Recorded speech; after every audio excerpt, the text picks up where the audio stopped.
ඔන්න ඉතින් අද දවසේ සුබම සුබ දවසක් වේවායි පතමින් මම අද ආවේ ලංකාවේ තිබෙන ප්‍රධාන ගංගාවක් වන මහවැලි ගඟ ගැන කියා දෙන්න.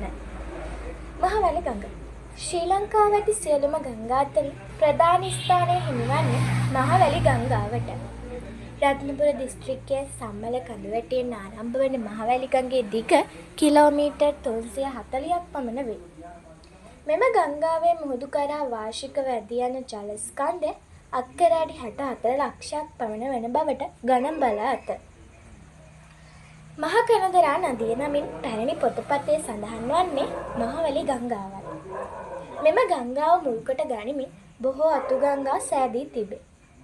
බදලු ඔය, උමා ඔය, කොත්මලා ඔය, ලොග්ගල් ඔය, අබන් ගඟ, සුදු ගඟ, බෙලිහුල් ඔය, හසලක ඔය, උල්හිටිය ඔය ආදී අතු ගංගාවන්ට අමතරව ඊට සම්බන්ධව වික්ටෝරියා ජලාශය, රන්ටැබේ ජලාශය, රන්දෙනිගල ජලාශය, කොත්මලේ ජලාශය ආදී ඒ ආශ්‍රිතව ජලාශය ඉදිවී ඇත.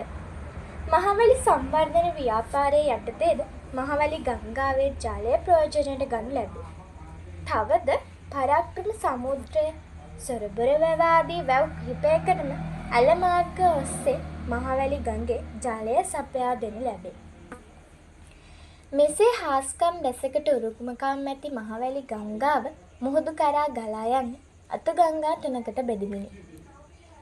පෙරිය ආරු, කණ්ඩ කඩු ආරු, පෙරුගල් ආරු යන මේ අතු ගංගාවන් පිළිවෙලින් මුත්තූර්, වෙරුගල්උප්පූර් යන ස්ථාන ඔස්සේ ත්‍රිකුණාමලය ආසන්නයේදී කොඩ්ඩියාන් මුහුදට බොක්කට එක්වේ.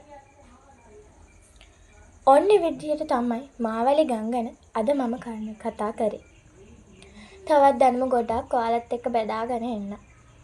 තාම මාව සබ්ස්ක්‍රයිබ් කරලා නැත්නම් මාව සබ්ස්ක්‍රයිබ් කරලා එහා පැත්තේ තියෙන බෙල් අයිකන් එක ක්ලික් කරන්න. එතකොට ඔයාලට පුළුවන් නවතුණු වීඩියෝස් අප්ලෝඩ් කරපු ගමන් දැනගන්න. තව පුංචි ඉල්ලීමක් කරන්න තියෙනවා.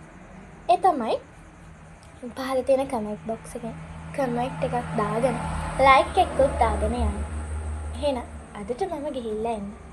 සුබ දවසක්.